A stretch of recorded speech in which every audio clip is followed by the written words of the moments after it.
അപ്പൊ നമ്മുടെ ആദ്യത്തെ വീഡിയോ എമ്പുരാന്റെ റിവ്യൂ തന്നെ ആയിക്കോട്ടെ. ആ പറ, ഇന്നലെ നീ റിവ്യൂ കണ്ടതിന്റെ നിന്റെ ഇഷ്ടം പറഞ്ഞു. ഇഷ്ടപ്പെട്ടാ? ഇല്ല, ഇഷ്ടപ്പെട്ടില്ല. എന്തുകൊണ്ട്? സിനിമ കണ്ട പ്രതീതിയില്ല. സിനിമ കണ്ട ഒരു ഫീലിങ്സ് ഇല്ല. നീ എന്താ നാടകമോ കണ്ട ഇന്നലെ? സിനിമ കണ്ട് ഇറങ്ങുമ്പോ സിനിമ കണ്ടു നമുക്ക് പറയാൻ പറ്റില്ല. വേണമെങ്കിൽ നമുക്ക് പറയാം ഒരു 4-5 സീൻ കണ്ടു എന്നല്ല എന്നേ പറയാൻ പറ്റുള്ളൂ. എന്തുകൊണ്ടാണ് ഇഷ്ടപ്പെടാത്തത്? ഏത് കാരണങ്ങൾ കൊണ്ട് ഇഷ്ടപ്പെടില്ല? സ്റ്റോറി പക്ഷെ എനിക്ക് ഇഷ്ടപ്പെട്ടല്ലോ.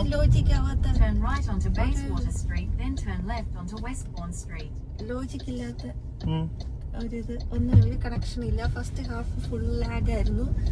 സെക്കൻഡ് ഹാഫും മോഹൻലാലിന്റെ പടം എന്നേ പറയാൻ പറ്റുള്ളൂ. അങ്ങനെയൊന്നുമില്ല, എനിക്കിഷ്ടപ്പെട്ടു. എനിക്കിഷ്ടപ്പെട്ടില്ലായിരുന്നു. പിന്നെ പൃഥ്വിരാജ് എങ്ങനെ ഉണ്ടായിരുന്നു? സത്യം പറഞ്ഞ ഒട്ടും കൊള്ളില്ലായിരുന്നു. അല്ല, നീ പൃഥ്വിരാജിന്റെ ഒരു ആരാധകനല്ലേ? കൊള്ളില്ലായിരുന്നു. സാധാരണ അങ്ങനെ ഇഷ്ടപ്പെടാതിരിക്കണല്ലോ. ഒന്നും ഇല്ലായിരുന്നല്ലോ.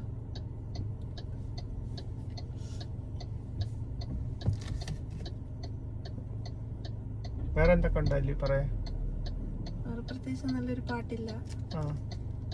പിന്നെ ഫസ്റ്റ് ഹാഫ് നമുക്കൊക്കെ പിന്നെയും മനസ്സിലാവും. ഒരു അബോവ് 60 ഒക്കെ കഴിഞ്ഞ നമ്മളിപ്പോൾ നാട്ടിലൊക്കെ ഉള്ള സാധാരണക്കാരൊക്കെ പോയി കഴിയുമ്പോൾ അവർക്കൊന്നും മനസ്സിലാവില്ല. Especially language Hindi, Malayalam, like Hindi, English മനസ്സിലാവാത്തതാണ്. അപ്പം നോർമൽ ഓഡിയൻസിന് ഒട്ടും ഡൈജസ്റ്റ് ആവാത്ത പോലെ ഉണ്ട്. പിന്നെ യൂത്തിനൊക്കെ ആണെങ്കിൽ ഓക്കെ, അവർക്ക് ചിലപ്പോൾ ഇങ്ങനെ കണ്ണ വെടിയും പുകയും ഹെലികോപ്റ്ററും ഒക്കെ കാണുമ്പോൾ ഒരു ഭംഗിയാണ്. അത് മാത്രം കൊള്ളായിരുന്നു. പിന്നെ മോഹൻലാലിന്റെ ഇൻട്രൊഡക്ഷൻ സീൻ കൊള്ളായിരുന്നു. പിന്നെ മോഹൻലാല് മറ്റേ കാട്ടിനകത്ത് മഞ്ജുവാര്യരായിട്ടുള്ള ആ സീൻ കൊള്ളായിരുന്നു. ഇത് രണ്ടും മാത്രമേ കൊള്ളായിരുന്നുള്ള സീൻ ഉണ്ടായിരുന്നുള്ളൂ. പിന്നെ ആകെ കൊള്ളായിരുന്നത് ബൈജു കൊള്ളാം. ബൈജുവിന്റെ കുറെ ഡയലോഗും കാര്യങ്ങളൊക്കെ കൊള്ളായിരുന്നു. സുരാജ് വെഞ്ഞാറമൂടിന്റെ കുറച്ച് ഡയലോഗും കാര്യങ്ങളൊക്കെ കൊള്ളായിരുന്നു.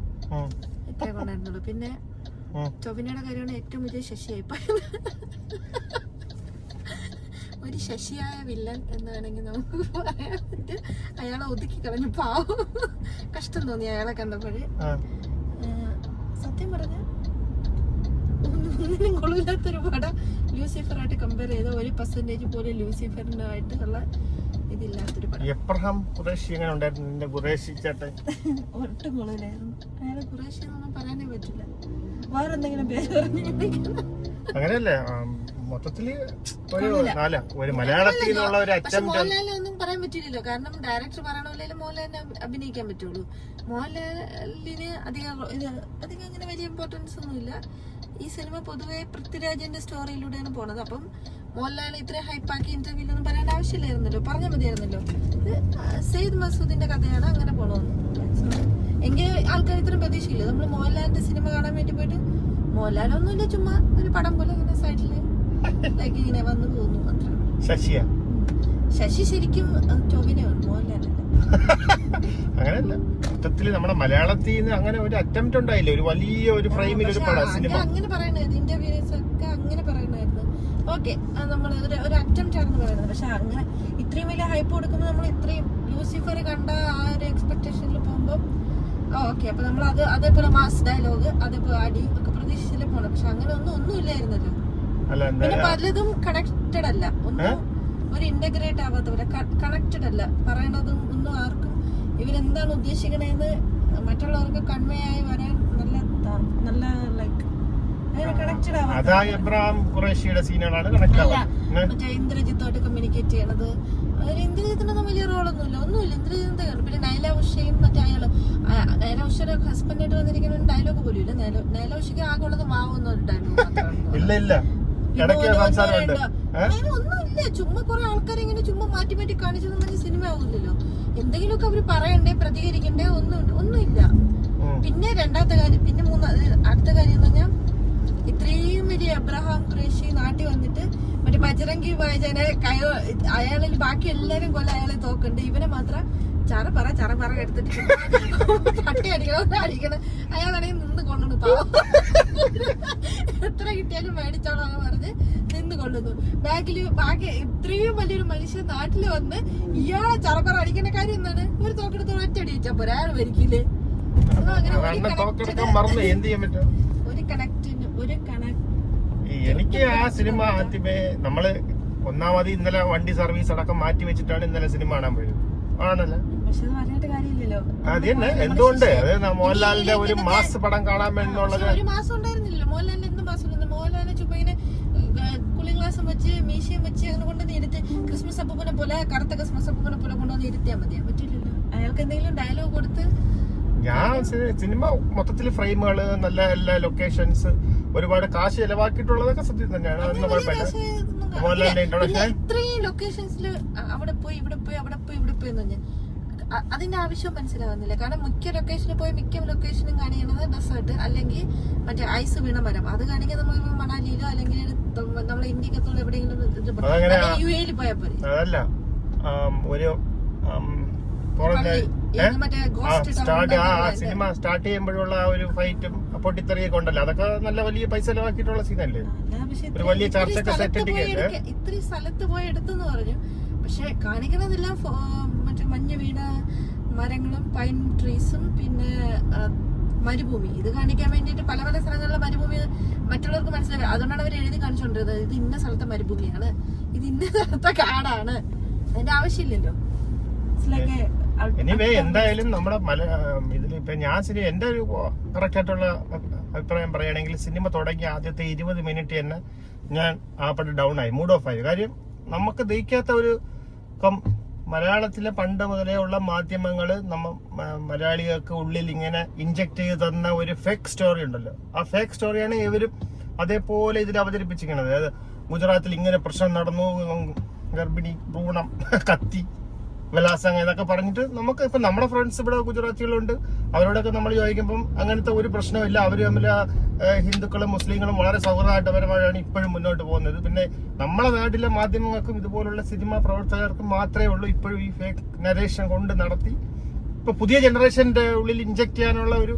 അല്ലെങ്കിൽ ഇത്രയും വർഷം മുന്നേ നടന്ന ഈ കാര്യം ശരിയാക്കാൻ അങ്ങ് അവിടെ ഇരിക്കുന്ന അബ്രാം ഖുറേഷി വരേണ്ട കാര്യം എന്താണ്? ഇത്രയും നാളായിട്ട് ഇവിടെയുള്ള ആൾക്കാർക്കൊന്നും സാധിച്ചില്ലേ? ഒരു ലോജിക് ഇല്ലാത്ത ഒരു സിനിമ. അങ്ങനെയല്ല, ഈ ഒരു ഫേക്ക് നരേഷൻ അത് ഒന്നും വളരെ മോശമായി പോയി എന്നുള്ള അതോടുകൂടി മൂഡ് സിനിമ കാണാനുള്ള ഒരു മൂഡ് നമ്മൾ ഡൗൺ ആയിപ്പോവും. ആ ഒരു സ്റ്റോറി കാണുമ്പോൾ അപ്പോഴേ അറിയാം ഇതാണ് ഇതിന്റെ കഥ. ആ സിനിമ എൻഡ് ആകുമ്പോഴത്തേക്ക് ഇവരെ കൊല്ലുന്നു, അങ്ങനെ വരുന്നു, ഇങ്ങനെ വരുന്നു എന്നൊക്കെ തന്നെ ആയിരിക്കും ആദ്യമേ നമുക്ക് ജഡ്ജ് ചെയ്യാൻ പറ്റുന്നുണ്ട്. ആ സ്റ്റോറി, ആ ഒരു ഫേക്ക് ആ സ്റ്റോറിയെ അവർ വീണ്ടും കറക്റ്റായിട്ട് ഇൻജക്ട് ചെയ്യാൻ പുതിയ ന്യൂ ജനറേഷനും കൂടെ ഒന്ന് ഇത് ചെയ്യാൻ വേണ്ടിട്ട് ഇങ്ങനെ കൺവേ ആയ ഇതൊന്നുമില്ല. അതും ഒരു നന്നായിട്ട് കൺവേ ചെയ്തിട്ടൊന്നുമില്ല. ഫസ്റ്റ് ഹാഫ് അങ്ങനെ പ്രത്യേകിച്ച് ആ മെസ്സേജ് അങ്ങനെ ഒരു മെസ്സേജ് കൊടുക്കണമെങ്കിൽ അതും കൺവേ ആയിട്ടൊന്നും ഉള്ള ലക്ഷണമൊന്നുമില്ല ആൾക്കാർ. എന്തായാലും പൈസ പോയി, അത്ര $30 പോയി, $60 പോയി. ഇനി ഒരു സിനിമയും പ്രീ ബുക്ക് ചെയ്ത് കാണാൻ പോയത്, മനസ്സിലായല്ലോ. ഇങ്ങനത്തെ അബദ്ധങ്ങൾ പറ്റും. പ്രത്യേകിച്ച് ഒത്തിരി ഹൈപ്പ് കൊടുക്കുന്ന ഒരു സിനിമ, പ്രത്യേകിച്ച് ഇത്രയും തള്ളാനി മാത്രം ഒന്നും ഉണ്ടായിരുന്നില്ല. എന്തായാലും മൊത്തത്തില് ഒരു കുഴപ്പമില്ല എന്ന് പറയാം എനിക്ക്. പിന്നെ ആ ഒരു ഫേക്ക് സ്റ്റോറി മാറ്റി വെച്ചിട്ട് നമ്മുടെ വേറെ കഥയില്ല അവരുടെ കയ്യിൽ, വേറെ അതിന്റെ കഥ വേണ്ടേ? വേറെ അവർക്ക് ലൂസിഫറിന്റെ ബാക്കിയാണെങ്കിൽ ബാക്കി അബ്രഹാം ഖുറേഷിയുടെ കഥ പറയണം. സ്റ്റീഫൻ എങ്ങനെ അവിടെ ചെന്ന് എത്തിപ്പെട്ടു, സ്റ്റീഫൻ എങ്ങനെ അബ്രഹാം ഖുറേഷി എന്ന് പറഞ്ഞ അങ്ങനെയൊക്കെ പോകണം. പക്ഷെ ആ കഥയും ഇതില് പക്ഷെ വേറെ ഒന്നും പറയില്ല. അതുകൊണ്ട് പിന്നെ സയ്യിദ് മസൂദിനെ എടുത്തിട്ട് അത്രേ ഉള്ളൂ. അവർക്ക് ചിലപ്പം ഇതായിരുന്നായിരിക്കും ഉദ്ദേശം, ഇങ്ങനെ ഒരു മെസ്സേജ് കൺവേ ചെയ്യണമെന്നായിരിക്കും ഉദ്ദേശം. ബാക്കി കഥയുടെ ബാക്കി അവർ മറന്നു, അവര് പിന്നെ ഇത് പറയാന്ന് വിചാരിച്ചിട്ടുണ്ട്. ശരി, ഓക്കെ. ഓവറോൾ നീ എത്ര ഇത് കൊടുക്കും? പോലും 10ല് 1.5. അത് പാവം മോഹൻലാലിനെ കരുതി മാത്രം. പുള്ളി ഒത്തിരി പ്രതീക്ഷിച്ചു വന്നതല്ലേ, അതുകൊണ്ട്. പിന്നെ ഏത് ഡയലോഗാണ് അതിൽ ഇഷ്ടപ്പെട്ടിട്ടുള്ളത്? 5.5 മോഹൻലാൽ. ഏത് ഡയലോഗ് അതിൽ ഇഷ്ടപ്പെട്ടത് പറ ആദ്യം. അങ്ങനെ പ്രത്യേകിച്ച് ഇഷ്ടപ്പെട്ട ഒരു ഡയലോഗ് സുരാജ് വെഞ്ഞാറമൂടിന്റെ ഡയലോഗ് മാത്രം എനിക്ക് ഇഷ്ടപ്പെട്ടു. അണ്ണ വിളിച്ചോളാം, അക്ഷരം മാറ്റി വിളിക്കുന്നത്. വേറെ അല്ലാതെ എന്തെങ്കിലും ഒരു മാസ് ഡയലോഗ് ഉണ്ടോ? എന്നിട്ട് ഒരു മാസ് ഡയലോഗ് ഉണ്ടായിരുന്നില്ലല്ലോ. കഴിഞ്ഞ പ്രാവശ്യത്തെ സെയിം ഡയലോഗ് തന്നെ, മറ്റേ അങ്ങനത്തെ 1-2 അല്ലാത്ത പുതിയതായിട്ടൊന്നും ഉണ്ടായിരുന്നില്ല. ഈവൻ പാട്ട് പോലും പുതിയതായിട്ടൊന്നും ഉണ്ടായിരുന്നില്ല. പിന്നെ ഒന്നുമില്ല. നീ റെക്കമെൻഡ് ചെയ്യോ ആൾക്കാരുടെ അടുത്ത് കാണാൻ? ഇല്ല ഞാൻ എന്റെ ഫ്രണ്ട്സിന്റെ അടുത്തൊക്കെ ഓൾറെഡി വിളിച്ച് പറഞ്ഞു, നിങ്ങളിപ്പോ ടിക്കറ്റ് ബുക്ക് ചെയ്തിട്ടില്ലെങ്കിൽ വെറുതെ പോയി $60 കൊടുത്ത് കാണേണ്ട ആവശ്യമില്ല, ഇത് OTT ഇറങ്ങുമ്പോൾ നമുക്ക് കാണാം, നിങ്ങൾ കണ്ടാൽ മതി എന്ന് ഞാൻ ഓൾറെഡി എന്റെ ഫ്രണ്ട്സിന്റെ അടുത്തൊക്കെ വിളിച്ച് പറഞ്ഞു. അത് ഡീഗ്രേഡിംഗ് അല്ലേ? നീ ഡീഗ്രേഡിന്റെ ആളാണ്? അല്ല ഡീഗ്രേഡ് നല്ല സിനിമയാണെങ്കിൽ നമ്മൾ പ്രോത്സാഹിപ്പിക്കാം. നല്ല സിനിമ അല്ലാത്തവര് ഈ നമ്മള് ഇത്രയും ജോലിയുടെ ഇടയിൽ ഇത്രയും കഷ്ടപ്പെട്ട് പോയി കാണേണ്ട ആവശ്യമില്ലല്ലോ. ലൈക്ക് അവർ നമ്മളെ ഫ്രണ്ട്സ് എന്നുള്ള രീതിയിലാണ് നിങ്ങൾ കണ്ടല്ലോ, നിങ്ങൾ അഭിപ്രായം പറയുന്നത് സത്യസന്ധമായ അഭിപ്രായം പറയണമല്ലോ. പൊതുവേ നീ ഒരു ലാലേട്ടൻ ഫാനാണ്, പൃഥ്വിരാജ് ഫാനാണ്. പൃഥ്വിരാജിന്റെ അത്ര വലിയ ഫാനല്ല, ലാലേട്ടന്റെ ഫാനാണ്. പൃഥ്വിരാജ് എന്തോ ഫാനല്ല, തള്ള അല്ല പൃഥ്വിരാജിന് അത്ര വലിയ മോഹൻലാലിനെ ഇഷ്ടമാണ്, ഭയങ്കര ഇഷ്ടമാണ്. അല്ല ബൈജുവിനെ നല്ല ഇഷ്ടമാണ്, ടോവിനെയും ഓക്കെയാണ്. പക്ഷെ മോഹൻലാലിനാണ് ശരിക്കുള്ള ഫാൻ. പക്ഷെ മോഹൻലാല് ശശി ശരിക്കും അത് ടൊവിനോ, മോഹൻലാലില്ല. പാവം ടൊവിനോ. അയാൾക്ക് എന്ത് റോള് കൊടുത്തത്, അയാൾ പാവം. എന്നിട്ട് അവസാനം എന്ന് പോലെ പറഞ്ഞ നമ്മള് സ്പോയിലർ ആകുന്നുണ്ട്, നമുക്ക് പറയാൻ പറ്റില്ല. പക്ഷെ ഇറ്റ്സ് ലൈക്ക് ഹൊറിബിൾ. എനിവേ എന്തായാലും പവനായി ശവമായി